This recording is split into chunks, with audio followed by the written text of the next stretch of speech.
guys, welcome back to my channel. मैं हूँ पूजा and I make videos on education, travel and lifestyle. Educational videos on this channel and travel and lifestyle vlogs on my vlogging channel जिसका नाम है Atypical Me.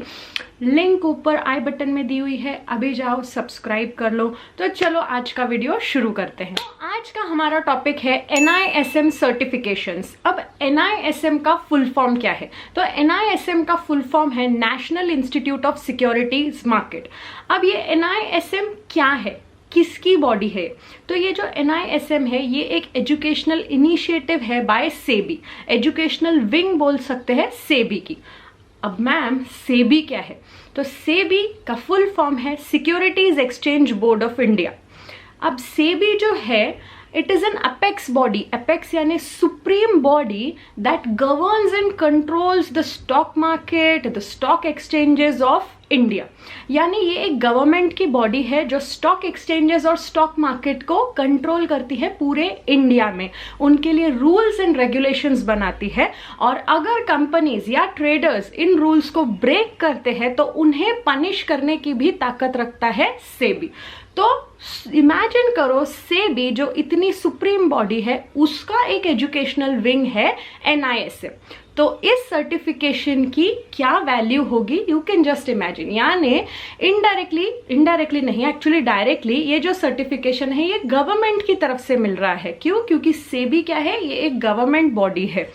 अब सेबी जो है वो चाहता है कि जो लोग स्टॉक मार्केट में घुसना चाहते हैं या फाइनेंस फील्ड में घुसना चाहते हैं, अपना करियर बनाना चाहते हैं, तो they should be well educated. ऐसे नहीं कि कुछ पता नहीं है और आ गए ट्रेडिंग करने या आ गए फाइनेंस फील्ड में, इक्विटी मार्केट में आ गए, डेरिवेटिव्स मार्केट में आ गए। तो सेबी को चाहिए कि जो भी लोग इस फील्ड में आ रहे हैं they should be well educated about all the concepts. तो इसीलिए सेबी ने क्या किया, अपना ही एक एजुकेशनल इंस्टीट्यूशन ही खोल दिया जो कि सर्टिफिकेशंस देता है लोगों को to get acquainted with all the finance related facts. Okay ma'am, समझ गए कि NISM एक बहुत बड़ा इंस्टीट्यूट है सेबी की तरफ से, पर ये बताइए कि किसने करने चाहिए ये सर्टिफिकेशंस? तो इसकी तो लिस्ट काफी लंबी है। जिसको भी स्टॉक मार्केट में अपना करियर करना है, जिसको म्यूचुअल फंड समझने हैं, जिसको म्यूचुअल फंड डिस्ट्रीब्यूशन समझना है, म्यूचुअल फंड कंपनीज में जॉब चाहिए, या फिर जिसको फ्यूचर में CFA करना है, FRM करना है, पर उसको पता नहीं है कि क्या फाइनेंस उसके लिए बना है या नहीं बना है। देखो, जब हम कॉमर्स इस फील्ड में आते हैं तो कुछ लोगों को अकाउंटिंग एंड ऑडिटिंग अच्छा लगता है, तो उनको लगता है कि हाँ हमको अकाउंटिंग और ऑडिटिंग आता है मतलब हमको फाइनेंस आता है। नहीं, फाइनेंस ये एक कंप्लीट अलग फील्ड हो चुका है अकाउंटिंग और ऑडिटिंग से। फाइनेंस में पोर्टफोलियो मैनेजमेंट आता है, डेरिवेटिव्स आते हैं, futures, options, equity, mutual funds, debentures, ये सारी बातें आती है, यानी मार्केट की बातें। तो जिसको इस फील्ड में इंटरेस्ट है, अकाउंटिंग और ऑडिटिंग में नहीं है पर इस फील्ड में है, या फिर उसको समझना है कि क्या इंटरेस्ट है या नहीं है, एक्सप्लोर करना है अपना इंटरेस्ट, तो ऐसे जो लोग हैं उन्होंने ये सर्टिफिकेशंस करने चाहिए। क्यों? क्योंकि बहुत ही अफोर्डेबल है।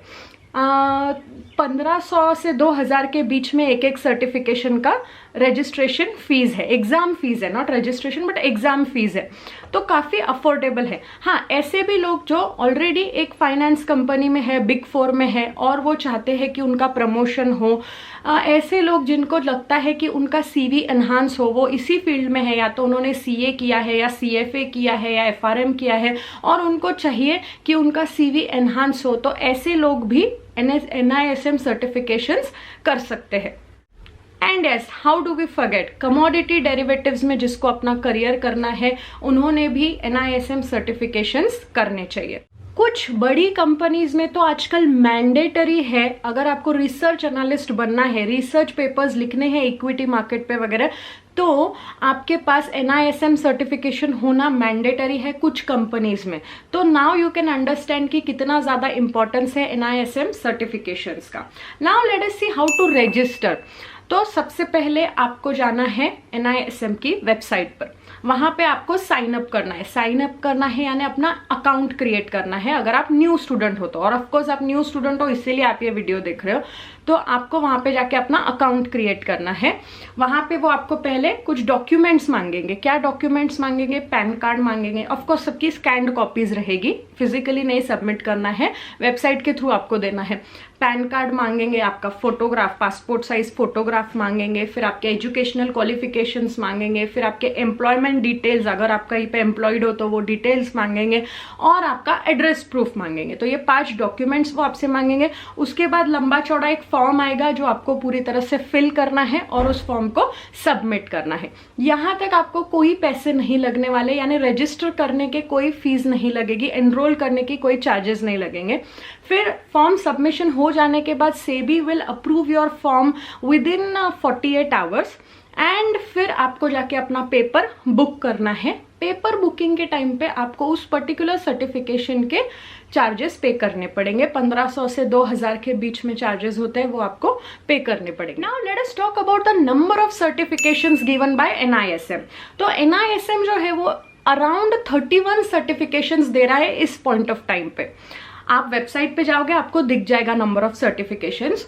तो मैम, क्या हमको 31 के 31 सर्टिफिकेशंस करना जरूरी है? नहीं, आपको शुरुआत में equity derivatives, mutual funds, research analyst, इससे शुरू करना है। ये क्यों करना है? क्योंकि ये 3-4 जो सर्टिफिकेशंस है, इससे आपको समझ में आएगा कि आपको इंटरेस्ट है या नहीं फाइनेंसिस फील्ड में, आपको अपना इंटरेस्ट एक्सप्लोर करना है। तो ये 3 से आप शुरू करो, equity derivatives, mutual funds and research analyst. और उसके बाद आपको जितने सर्टिफिकेशंस करने हैं आप कर सकते हो, उसके ऊपर कोई लिमिट नहीं है, कोई रेस्ट्रिक्शन नहीं है।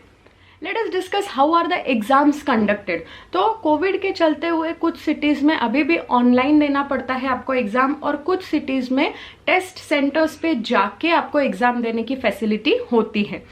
Result on the spot usually आ जाता है, वहीं का वहीं पे आपको समझ में आ जाता है कितना स्कोर है आपका। What is the pattern of questions? कैसे क्वेश्चंस पूछे जाते हैं? तो मोस्टली सर्टिफिकेशंस में, मोस्ट ऑफ द सर्टिफिकेशंस में MCQ बेस्ड क्वेश्चंस आते हैं। तो इन शॉर्ट, अगर आप मेरा ओपिनियन चाहते हो कि क्या ये सर्टिफिकेशंस हमको करने चाहिए, बिल्कुल ही करने चाहिए। काफी सारे रीजंस मैं आपको दे सकती हूँ। सबसे पहला तो अफोर्डेबल है, ज्यादा आपको इसमें पैसे नहीं लगेंगे। आपने एक अगर एग्जाम बुक किया, आपको 1500 ज्यादा से ज्यादा भरने पड़ेंगे, और अगर आप साथ ही साथ उसका कोचिंग लेते हो, कहीं पे कोई कोर्स करते हो, तो फिर वो कोर्स की भी फीस 700-800 से ऊपर नहीं होती है। तो अफोर्डेबल है, क्योंकि गवर्नमेंट सर्टिफिकेशन है, इसीलिए अफोर्डेबल है। सेबी को चाहिए कि लोग करें ये, इसीलिए उन्होंने इतना अफोर्डेबल रखा है इन सर्टिफिकेशंस को। दूसरी बात, अगर आपको प्रमोशंस चाहिए, आपको अपना CV एनहांस करना है, तो भी आपको ये करना चाहिए। अगर फ्यूचर में CFA या FRM इन जैसे कोई फाइनेंशियल कोर्सेज करने हैं, तो पहले ये सर्टिफिकेशंस करके देखो कि क्या आप ये CFA वगैरह कर सकते हो। इतनी डायरेक्ट 1 लाख की फीस भरने से पहले ये 1500-2000 में खुद का फाइनेंस का नॉलेज चेक कर लो, और फिर CFA वगैरह के लिए रजिस्टर करो। तो ये काफी सारे रीजंस है। और हाँ, काफी सारे कंपनीज में मैंडेटरी हो चुका है रिसर्च एनालिस्ट की पोस्ट के लिए स्पेशली, कि आपको रिसर्च एनालिस्ट का जो एक सर्टिफिकेशन है वो मैंडेटरी है। Big 4 भी अपने काफी एम्प्लॉयज को मोटिवेट करते हैं कि साल में उन्होंने कम से कम 1-2 NISM सर्टिफिकेशंस लेने चाहिए। अगर आप एक CA हो और आप इंटरव्यू के लिए जा रहे हो, और एक CA है जो आपके साथ ही आया है, उसके इसमें NISM के सर्टिफिकेशंस भी दिख रहे हैं, आपके इसमें नहीं दिख रहे, तो आई एम श्योर कि कंपनी उसको सिलेक्ट करेगी आपके ऊपर। तो यू कैन सी कि ये कितना वैल्यू ऐड करेगा आपकी लाइफ में। बहुत ही ज्यादा अफोर्डेबल है, तो definitely you should go for these certifications. So until we meet again, take care.